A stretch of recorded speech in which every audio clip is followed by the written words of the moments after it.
Hello and welcome everyone. I am excited to announce a new series of videos that will effectively act as academic coursework. With this course that I've developed, I'm hoping to fill in some of the gaps in my own knowledge left behind by previous education, as well as build a base towards future study in both philosophy and psychology. If you aren't already aware, I am currently a graduate student studying clinical psychology. In fact, I finished my courses for my master's degree only a couple weeks ago and only need to complete my thesis and my clinical hours to graduate, which is exciting. With this in mind, I have some leftover questions and also want to build a framework for kind of delving deeper into various subjects, especially subjects where I feel like I'm lacking in a fundamental knowledge. So I've developed a course consisting of 9 different sort of classes, you might think of them as, that basically consists of 1, 2, 3 different books within that subject.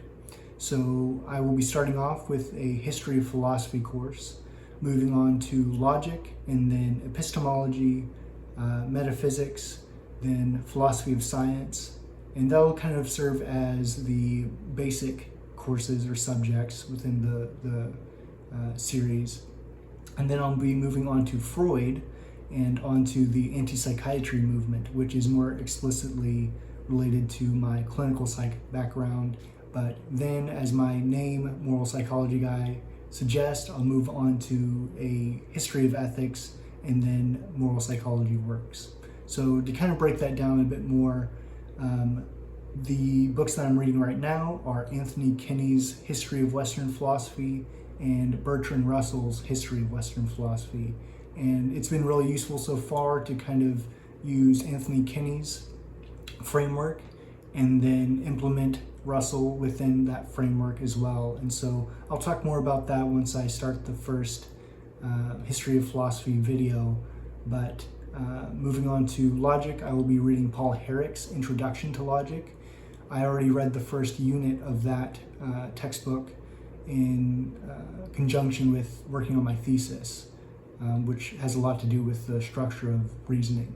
And so he provides a lot of really cool examples. It's really clear, a lot of different kind of thought experiments, and so I think that'll be really useful.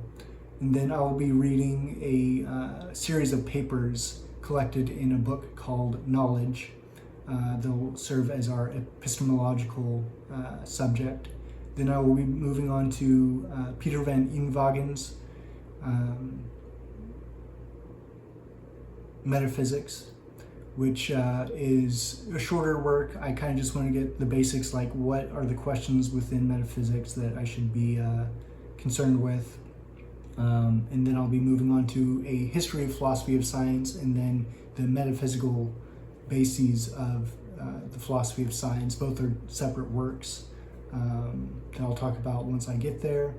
And then we'll move on to Freud. I have quite a few collections of Freud, and I'll be reading the Great Works collection on Freud. They'll basically serve as a fundamental kind of grounding within his theory, introduction to psychoanalysis. We'll read the interpretation of dreams, civilization and its discontents, so on and so forth. So that'll be interesting because I haven't really read Freud outside of secondary sources in class.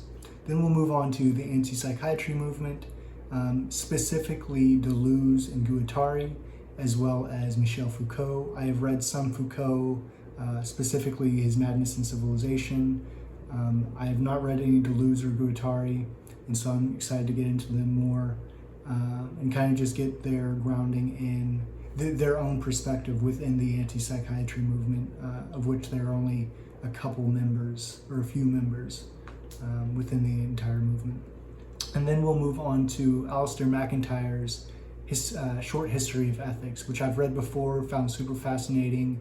He is a virtue ethicist, and so there is some argument for virtue ethics in there, but I think it also really gives a clear and interesting exegesis of the history of ethics. From there, we'll move back into the moral psychology realm. Specifically, I'm planning on reading Jonathan Haidt's The Righteous Mind and Joshua Green's Moral Tribes, both of which I've reviewed on here before.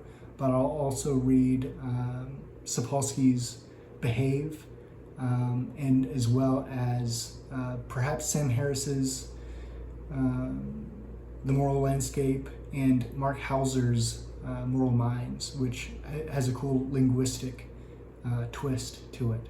And so that'll effectively serve or introduce the coursework that I'm planning on doing.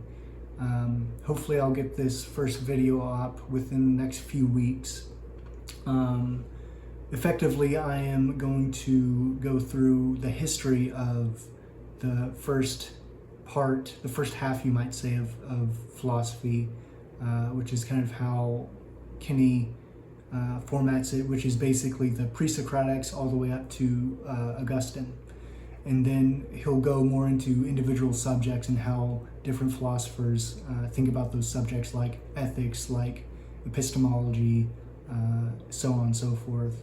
And so we'll get more into each subject in detail before moving on to post-Augustine and into modern philosophy, contemporary philosophy, and then go through each subject there. And I'll also contribute Bertrand Russell's takes as well into those subjects and the way that Kinney frames it.